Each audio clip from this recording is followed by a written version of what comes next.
Venezuela అధ్యక్షుడు Nicholas మదురోని America సైన్యాలు kidnap చేసి వాళ్ళ దేశానికి తీసుకెళ్ళినాయి. అంతేకాదు వెనిజువేలా దేశాన్ని ఇప్పటి నుంచి కొంతకాలం పాటు మేమే పరిపాలిస్తాం అని కూడా అమెరికా అధ్యక్షుడు డొనాల్డ్ ట్రంప్ ప్రకటించాడు. అదేంటి, ఒక దేశ అధ్యక్షుడిని ఆ విధంగా మిలిటరీ స్ట్రైక్ ద్వారా, ఈవెన్ ఇన్వేజన్ కూడా కాదు, మిలిటరీ స్ట్రైక్ ఇది అంటే గ్రౌండ్లో ఆర్మీస్ ఏమీ వెళ్ళలేదు, హెలికాప్టర్లు వెళ్ళి అధ్యక్షుడి భవనం మీద దిగి అతను కిడ్నాప్ చేసి తీసుకుని వెళ్ళిపోయారు అంతే. ఇది ఎలా సాధ్యం ఏంటి అనే వివరాలు తెలుసుకునే ముందు దీని వెనక నేపథ్యం ఏంటో తెలుసుకుందాం. ఫస్ట్ స్క్రీన్ మీద చూడొచ్చు, ఇది వైట్ హౌస్ ప్రకటన నిన్న. ఇది ఎప్పుడు జరిగిందంటే ఇండియా టైం ప్రకారం అయితే శనివారం సాయంత్రం జరిగినట్టు, అమెరికా టైం ప్రకారం శనివారం వేకోజామున జరిగింది. ఏంటి స్టేట్మెంటు? డొనాల్డ్ జే ట్రంప్ ఇచ్చిన స్టేట్మెంటు. దాన్నే వైట్ హౌస్ కూడా రీట్వీట్ చేసింది. The United states of America has successfully carried out a large scale strike against Venezuela and it's leader president Nicolas Maduro, who has been, along with his wife, captured and flown out of the country. So సక్సెస్ఫుల్గా strike అన్నారంతే, దాడి, ఒక సక్సెస్ఫుల్గా దాడి చేశాము. చేసి Venezuela అధ్యక్షుడు president Maduro, ఆయన భార్య కూడా, ఇద్దరిని కూడా మేము పట్టుకొని బంధించి అమెరికాకి తీసుకొచ్చాము అని ఒక ప్రకటన చేశారు. ఇది ఎప్పుడు చేశారు ఈ ప్రకటన అంటే, ట్రంప్ చేసిన ప్రకటన కింద చూడొచ్చు, 3:51 PM అన్నారు. అంటే అమెరికా టైం ప్రకారం శనివారం మధ్యాహ్నం 3:15 ఈ ప్రకటన చేశాడు. కానీ యాక్చువల్గా స్ట్రైక్ జరిగింది మాత్రం అదే రోజు వేకోజామున. వెనిజువేలా ఎక్కడుంది, ఏంటి ఈ దేశం? ఇది దక్షిణ అమెరికాలో ఉంది. మ్యాప్ చూడొచ్చు, దక్షిణ అమెరికాలో పైన ఉంది, పైన కొసలో వెనిజువేలా. చిన్న దేశం, 3,30,00,000 మంది అట్లా ఉంటారు జనాభా అంతే. దాని క్యాపిటల్ కారకాస్. ఈ కారకాస్లోనే ప్రెసిడెన్షియల్ భవనం మీద దాడి చేసి ఆయన ఎత్తుకుని వెళ్ళారు. కింద దక్షిణ అమెరికా, ఆ పైన సెంట్రల్ అమెరికా, మెక్సికో, ఆ పైన అమెరికా ఉంటుంది. సో ఇక్కడి నుంచి వాళ్ళు ఈ చుట్టుపక్కల ఈ క్యారిబియన్, ఈ సముద్రంలో అమెరికన్ మిలిటరీ నేవల్ పవర్ అంతా కూడా చాలా కాలంగా మోహరించి ఉంది. వాళ్ళు అక్కడి నుంచి మిలిటరీ హెలికాప్టర్లు వేసుకొని అక్కడికి వెళ్ళి వేకుజామున, అర్ధరాత్రి పూట మొదలైంది అనుకుంటాను ఆపరేషను. వేకుజామున ఆయన్ని ప్రెసిడెన్షియల్ భవనంలో బంధించి మళ్ళీ హెలికాప్టర్లు ఎత్తుకొని వెళ్ళి ఆ మిలిటరీ ఓడ దగ్గరికి తీసుకెళ్ళి అక్కడి నుంచి ఫ్లైట్లో న్యూయార్క్, అంటే ఇక్కడ ఈ ప్రాంతంలో ఉంటుంది, న్యూయార్క్ తీసుకెళ్లారు భార్యని భర్తని ఇద్దరిని కూడా. సో ఇది మ్యాప్. తర్వాత ఈయన నికోలస్ మదురో, ఈయన పార్టీ పేరు సోషలిస్ట్ పార్టీ. ఈయన కూడా సోషలిస్టే. అమెరికా వ్యతిరేకతకు ఒక కారణం అక్కడ సోషలిస్ట్ ప్రభుత్వం ఉన్నది అని. అంటే వెనిజువేలా ఒకప్పుడు చాలా రిచ్ కంట్రీ, ఎందుకంటే ఆయిల్ ఉంది భారీ ఎత్తున. ఆ వివరాలు మళ్ళీ చెప్తాను. అది సోషలిస్టుల చేతుల్లోకి వెళ్ళింది. అంటే మొత్తం కూడా నేషనలైజ్ చేశారు, జాతీయం చేశారు ప్రొడక్షన్ అంతా కూడా. అప్పటి నుంచి ఆ దేశం ఆర్థికంగా బాగా చితికిపోయింది. దానికి తోడు అమెరికాకి ఇది ఒక అలవాటు కదా, వేరే దేశాల్లో ఎక్కడైనా మిలిటరీ డిక్టేటర్స్ లాంటి వాళ్ళు. యాక్చువల్గా నికోలస్ మదురో మిలిటరీ డిక్టేటర్ కాదు, టెక్నికల్గా ఎన్నికలు జరిగినాయి, ఎన్నికయ్యాడు. కానీ ఆ ఎన్నికలు అంతా కూడా ఫ్రాడ్. అపోజిషన్ పార్టీ గెలిచింది, కానీ తానే గెలిచినట్టు ప్రకటించుకున్నాడు, నియంతగా కొనసాగుతున్నాడు అనేది అమెరికా ఆరోపణ. సో చాలా కాలం నుంచి ఈయన్ని దించేస్తాం, ఈయన తొలగిస్తాం, ఇట్లాంటి మాటలు మాట్లాడుతున్నారు అమెరికా వాళ్ళు. కానీ ఇప్పుడు హఠాత్తుగా ఈ స్ట్రైక్ చేస్తారని ఎవరు ఊహించాల. అమెరికాలో కూడా ఎవరు ఊహించే విధంగా ఈ స్ట్రైక్ జరిగింది. ఆయన్ని ఈ విధంగా అరెస్ట్ పేరుతోటి కిడ్నాప్ చేసి తీసుకుని వెళ్ళారు. ఇది ఫోటో, ఆయన్ని సోకాళ్ళు అరెస్ట్ చేసి తీసుకుని వెళ్ళినప్పటి ఫోటో అన్నమాట ఇది. మదురోని ఆయన అధ్యక్ష భవనంలో ఉండగా తీసుకుని వెళ్ళారట. యాక్చువల్గా ఈ అధ్యక్ష భవనం మీద దిగి హెలికాప్టర్సు వీళ్ళు అతని దగ్గరికి వెళ్ళగానే అతను ఒక సేఫ్టీ రూమ్లోకి వెళ్ళడానికి ట్రై చేశాట. ఒక స్టీల్ రీఇన్ఫోర్స్డ్ రూమ్ అనమాట. అందులోకి వెళ్ళి తలుపు వేసుకునే లోపలే వీళ్ళు లోపలికి వెళ్ళి పట్టేసుకున్నారు అతన్ని. అందువల్ల తాను అతను రక్షించుకోలేకపోయాడు. ఒకవేళ ఆ స్టీల్ రూమ్లోకి వెళ్ళినా కూడా అతను తప్పించుకోవడం కష్టమే, అవసరమైతే చంపేసేవాళ్ళము అని కూడా చెప్పాడు డొనాల్డ్ ట్రంప్ తర్వాత. అమెరికా చెప్పిన కారణం ఏంటి? ఇప్పుడు ఈ విధంగా కిడ్నాప్ చేసి అరెస్ట్ అని చెప్పడానికి ఏంటంటే, ఇతని మీద మా అమెరికాలో కేసులు ఉన్నాయి. 2020లో కేసు పెట్టారు. ఏంటి? వెనిజువేలా నుంచి డ్రగ్స్ సరఫరా అవుతున్నాయి, ఆ డ్రగ్స్ మాఫియాకి అధ్యక్షుడిగా ఉన్న నికోలస్ మదురో నాయకుడు అని. అందుకోసం కేసు పెట్టడమే కాకుండా ఈ మధ్యకాలంలో ట్రంప్ $50 మిలియన్ రివార్డు కూడా ప్రకటించాడు. అది కూడా చూడొచ్చు. ఇదిగోండి, reward increase of up to $50 million అంటే దాదాపుగా 450 కోట్లు మన రూపాయల్లో.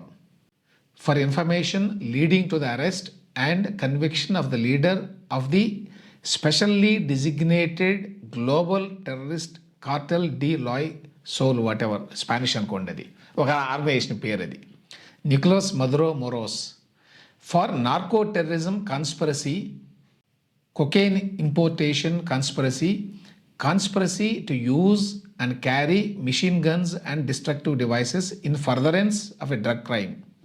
ఇది వీళ్ళు పెట్టినటువంటి కేసులు. అమెరికా వాళ్ళు ఏమనుకుంటారంటే, ఎస్పెషల్లీ ట్రంప్ అనుకోండి, వేరే దేశంలో ఎవరి మీదైనా, ఈవెన్ అధ్యక్షుడి మీద కూడా కేసు పెట్టి, మా దేశంలో కేసు ఉంది కాబట్టి మిమ్మల్ని కిడ్నాప్ చేసి ప్రొడ్యూస్ చేసి అరెస్ట్ చేసేటువంటి అధికారం మాకున్నది.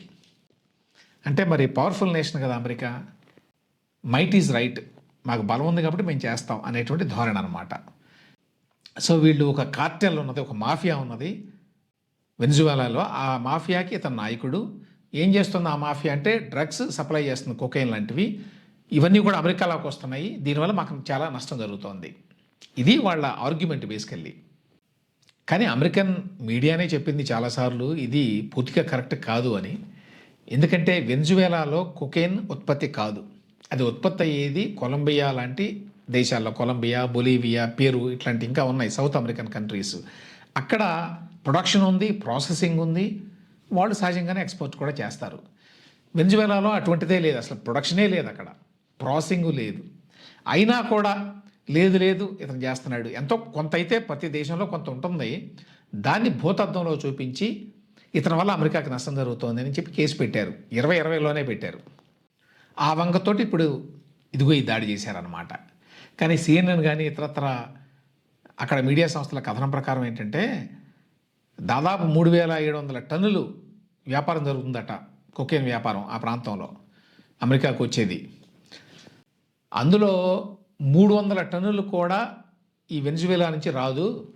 కాబట్టి ఆ రకంగా చూస్తే చాలా నెగ్లిజిబుల్, ఇది ఒక వంక మాత్రమే, ఇది నిజం కాదు అని వాళ్ళు చెప్పేది. అయినా కూడా దాని ఒక పెద్ద ఇష్యూగా చూపించి అతని మీద కేసు పెట్టి, అతను నార్కో టెర్రరిస్టు అని చెప్పి, ఒక కార్టెల్ డి ఈ లాస్ సోలెస్ అనేదో ఒక ఆర్గనైజేషన్ పేరు చెప్తారు వీళ్ళు, అది అసలు లేనే లేదు వెనిజువేలాలో, అది అమెరికా వాళ్ళు క్రియేట్ చేశారు, CIA వాళ్ళు ఇతరులు అని చెప్పి విమర్శకులు అంటారు. అటువంటి ఆర్గనైజేషనే లేదు. కానీ ఆర్గనైజేషన్కి ఇతను నాయకుడు అయినట్టు, దాన్ని బ్యాన్ చేసినట్టు, దాన్ని టెర్రరిస్ట్ ఆర్గనైజేషన్గా గుర్తించినట్టు ఇవన్నీ చేశారు. సో దట్ లెజిటిమైజ్ చేసుకోవడానికి, ఇదిగో ఇందుకోసమే మేము ఇతని మీద దాడులు చేస్తామని చెప్పుకోవడానికి అనేది విమర్శ. నెక్స్ట్, ఆమె వెనిజువేలాలో అందరూ కూడా సెలబ్రేట్ చేసుకుంటున్నారు, మదురోని ఈ విధంగా క్యాప్చర్ చేసి పట్టుకెళ్తే అమెరికా అని చెప్పి వీళ్ళు సోషల్ మీడియాలో బాగా వేసుకుంటున్నారంటే, ఎస్పెషల్లీ ట్రంప్ అభిమానులు, ట్రంప్ సపోర్టర్స్, మేగా అంటారు కదా, మేక్ అమెరికా గ్రేట్ అగైన్ అనే స్లోగన్ అభిమానించే వాళ్ళంతా కూడా. కాకపోతే మిగతా మీడియా ఇచ్చినటువంటి సమాచారం ఏంటంటే, పెద్దగా రెస్పాన్స్ ఏమీ లేదు వెనిజువేలాలో అని. అతనికి వ్యతిరేకత ఉన్నది సహజంగానే, సోషలిస్ట్ ఎకానమీ కాబట్టి చాలా పావర్టీ ఎక్కువైపోయింది ఈ మధ్యకాలంలో, అందులో వ్యతిరేకత ఉన్నమాట వాస్తవం. కానీ అమెరికా ఈ విధంగా వచ్చి వాళ్ళ దేశాధ్యక్షుడిని కిడ్నాప్ చేసి రాత్రికి రాత్రి అట్లా ఎత్తుకుపోవడాన్ని ఏ దేశ ప్రజలైనా కూడా వెంటనే జీర్ణించుకోలేరు. సో ఆ రకంగా వీళ్ళు చూపించినంత సింపుల్గా ఇట్లా ఏమీ అందరూ సెలబ్రేట్ చేసుకోవడం లేదు అనేది ఒక పర్స్పెక్టివ్. నెక్స్ట్ ఇది చూడొచ్చు, మదురో ఆయన భార్య సీలియా ఫ్లోరెస్ అట ఈవిడ పేరు, ఈవిడ కూడా అతనితో పాటు పట్టుకుని వెళ్ళిపోయారు. ఇప్పుడు అమెరికా రక్షణ దళాల అధీనంలో ఉన్నారు. వాళ్ళని న్యూయార్క్ తీసుకెళ్లారులేండి. న్యూయార్క్ తీసుకెళ్ళి అక్కడ ఇండైట్ చేశారు. ఇండైట్ చేయడం అంటే ఎఫ్ఐఆర్ అవి నమోదు చేయడం అనమాట.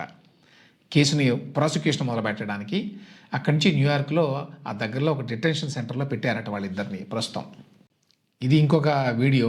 ఏదో సెలబ్రేట్ చేసుకుంటున్నారని చెప్పటం. ఇది ఎక్కువగా ఎవరంటే ఇవి పెట్టేది అమెరికాలో ఉన్నటువంటి వెన్జువేలన్స్. అమెరికాలో ఉన్నారంటే అర్థం ఏంటంటే వెన్జువేలా నుంచి చాలామంది పారిపోయిన వాళ్ళు, ఈ సోషలిస్ట్ ప్రభుత్వానికి వ్యతిరేకంగా ఉండేవాళ్ళు, వాళ్ళు సహజంగానే సెలబ్రేట్ చేసుకుంటారు దీన్ని. ఇది ఏంటంటే అమెరికా దాడి జరగబోయే ముందు చైనా ప్రతినిధి బృందం వెళ్ళిందట కారకాస్. అక్కడ అధ్యక్ష భవనంలో మధులోని కలిశారు వాళ్ళంతా. ఇది అంతకుముందు రోజు జరిగింది, అంటే శుక్రవారం నాడు జరిగింది. శనివారం వేకువజామున దాడి చేసి ఎత్తుకెళ్ళారు. సో జస్ట్ ఒక 17-18 గంటల ముందు జరిగినటువంటి ఘటనలు అన్నమాట ఇవి, ఈ దృశ్యాలు.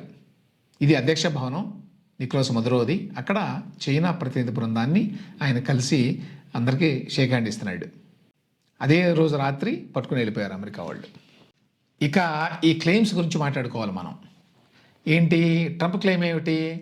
ఈ డ్రగ్ ట్రాఫికింగ్ థ్రెట్ అన్నారు కదా, నిజమేనా అని. వీళ్ళు డేటా గీటా అంతా ఇచ్చారు. నేను ఇంతకుముందు చెప్పాను కొన్ని వివరాలు.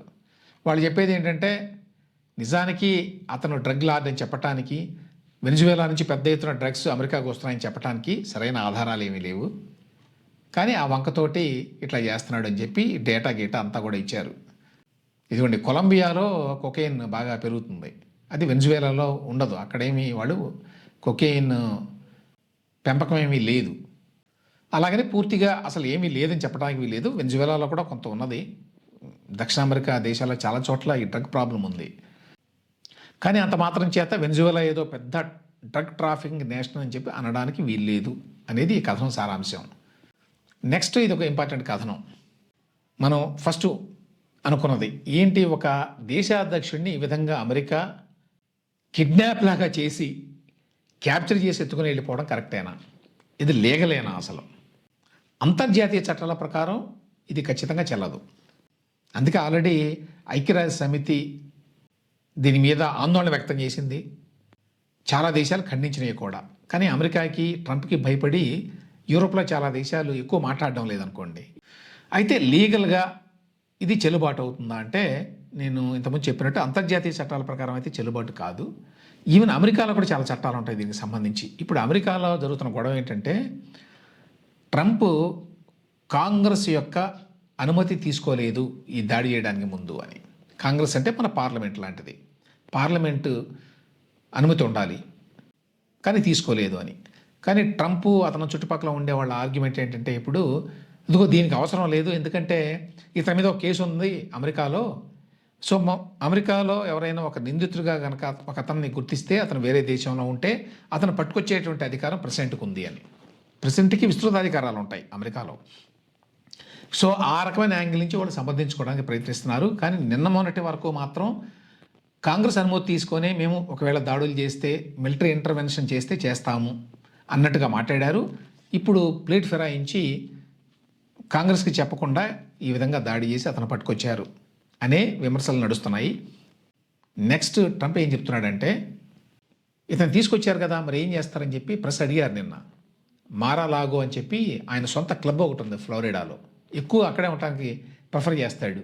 వైట్ హౌస్ కంటే కూడా చాలా విలాసవంతంగా ఉంటుందట అది, ఆ మారాలాగో అనేది. సో అక్కడ ప్రెస్ మీట్ పెట్టాడు. అడిగితే ఆయన చెప్పేది ఏమిటంటే, కొంతకాలం పాటు వెనిజువేలాని మనమే పరిపాలిస్తామని చెప్పాడు. అక్కడ ఆల్రెడీ అపోజిషన్ పార్టీస్ కొన్ని ఉన్నాయి, కానీ వాళ్ళకి అప్పచెప్పడానికి ఎందుకో ఇష్టపడటం లేదు ట్రంప్. నెక్స్ట్ ఇంపార్టెంట్ పాయింట్ ఏమిటంటే, డొనాల్డ్ ట్రంప్ గత కొంతకాలంగా మొన్న ఎన్నికల క్యాంపెయిన్లో కూడా ఎక్కువగా మాట్లాడింది ఏమిటంటే, వేరే దేశాల్లో అమెరికా జోక్యం చేసుకోవడానికి నేను వ్యతిరేకం అని, ఇంటర్వెన్షనిస్ట్ పాలసీస్కి వ్యతిరేకం అని చెప్పి అన్నారు.